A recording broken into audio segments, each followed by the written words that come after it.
Bonjour tout le monde et on plonge directement dans le vif du sujet pour notre décryptage du jour. On va explorer un croisement absolument passionnant, celui entre la science vétérinaire de pointe et l'élevage équin. Historiquement, faire de l'élevage, c'était miser sur des méthodes, disons, très traditionnelles. Et bien que ce soit complètement naturel, ça comporte pas mal de limites, que ce soit en termes de logistique pure ou de sécurité. Mais aujourd'hui, la science moderne a littéralement transformé la donne. C'est devenu d'une précision remarquable. On va donc se pencher sur les textes de référence pour comprendre exactement comment et surtout pourquoi l'insémination artificielle est devenue la norme incontournable. L'objectif final, protéger et sublimer la génétique équine à l'échelle mondiale. Notre analyse d'aujourd'hui va s'articuler autour de deux interrogations majeures tirées de nos sources. En premier lieu, on va se demander quels sont les véritables avantages d'un programme d'insémination artificielle, au-delà des évidences qu'on connaît déjà, et dans un second temps, on passera à la loupe la procédure clinique exacte pour l'insémination d'une jument.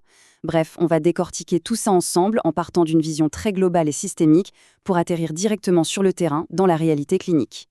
Mais la vraie question de fond, celle qui motive tout ça, c'est comment est-ce que la science rend tout ce processus de reproduction plus sûr et beaucoup plus efficace? Faut se l'avouer, l'accouplement naturel chez les chevaux, c'est intrinsèquement risqué. On parle d'animaux qui pèsent plusieurs centaines de kilos, qui sont super puissants et parfois imprévisibles. Tout ce processus peut très vite devenir dangereux pour les talons, pour la jument, sans oublier bien sûr les équipes autour. L'insémination artificielle, ou l'IA pour faire court, c'est pas juste une petite prouesse technique de labo, c'est vraiment la solution scientifique la plus élégante qu'on ait trouvée pour pacifier, sécuriser et optimiser l'ensemble des opérations. Alors, au programme aujourd'hui, voici notre feuille de route. Point numéro 1, le défi de l'élevage équin. En 2, les fameux avantages des programmes d'IA. Point 3, comment maximiser l'efficacité de la reproduction. Ensuite, en 4, la préparation de la jument. Et enfin, en 5, on verra la procédure d'insémination elle-même. Allez, on attaque tout de suite avec notre première section, le défi de l'élevage équin et comment on arrive à surmonter les limites de l'accouplement naturel. Quand on compare les deux méthodes, le contraste que soulignent les textes est juste frappant. D'un côté, on a les risques de l'accouplement naturel. On parle du danger très concret de blessures physiques au moment de la saillie, d'une propagation potentiellement fulgurante de maladies sexuellement transmissibles et d'un stress immense lié au transport. Imaginons un instant le voyage logistique d'une jument et de son jeune poulain à travers tout un pays, c'est énorme. De l'autre côté, on regarde les solutions apportées par l'IA, et là, c'est le jour et la nuit. Le risque de blessure physique par accouplement, disparu. Les maladies, contrôlées de manière ultra rigoureuse. Et surtout, et c'est un point clé de nos sources, la jument et le poulain peuvent rester tranquillement à la maison. Ça réduit de façon drastique les risques d'infection et ce fameux stress du transport. En termes de bien-être animal, c'est une avancée colossale. On passe à la section 2, les avantages des programmes d'IA, en évaluant de plus près les bénéfices systémiques. Là où ça devient vraiment fascinant, c'est l'effet multiplicateur de cette technologie.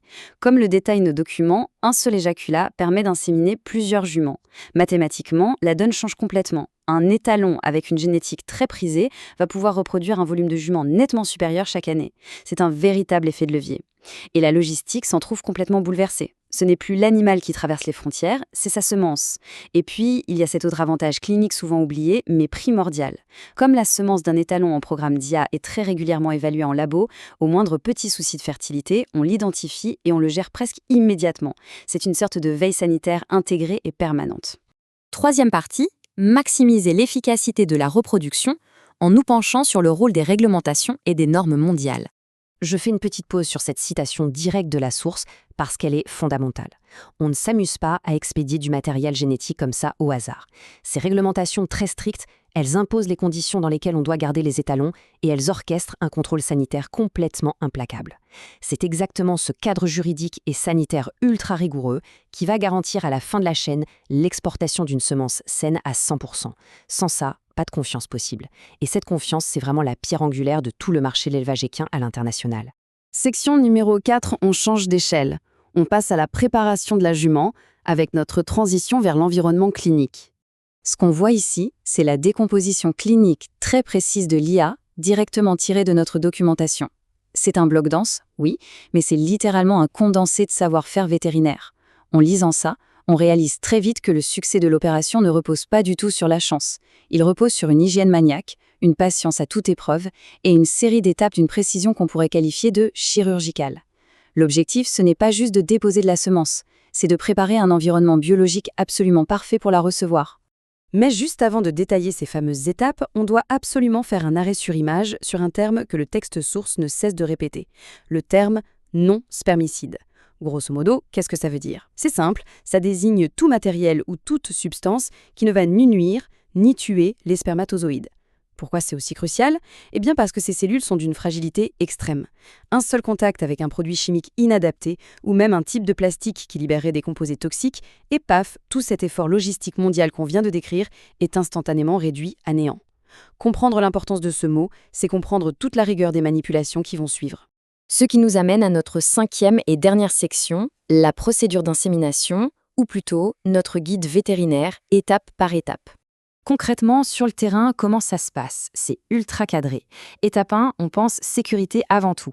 La jument doit être contenue dans ce qu'on appelle une barre d'examen, on dit souvent un travail. On lui bande la queue et on l'attache sur le côté pour libérer la zone. Étape 2, c'est l'hygiène absolue. On nettoie la zone périnéale avec un soin méticuleux pour s'assurer qu'aucune saleté, vraiment aucune, ne reste juste à l'intérieur des lèvres vulvaires.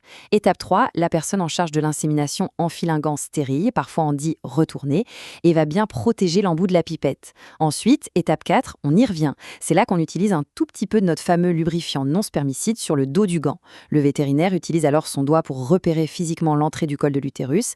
Et enfin, l'étape 5, la pipette est glissée avec une immense précaution à travers le col jusque dans le corps de l'utérus et la semence y est déposée tout doucement.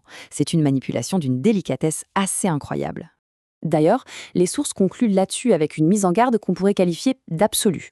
On nous dit bien: tout l'équipement utilisé pour le processus, y compris les seringues et autres matériels, ça doit être strictement non spermicide. Si les textes insistent autant, c'est qu'il y a une bonne raison. C'est le rappel implacable que dans ce domaine scientifique, le contenant est tout aussi vital que le contenu. L'oubli de ce tout petit détail annulerait le travail de toute la chaîne, de l'étalon à l'autre bout du monde, jusqu'à la jument réceptrice ici présente.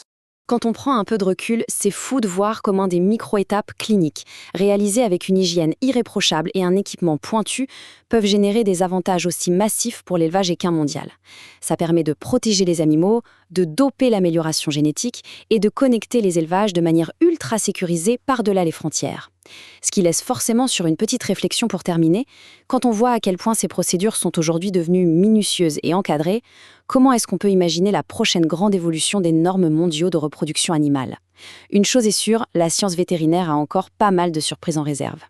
C'est ce qui met un point final à notre exploration des textes d'aujourd'hui.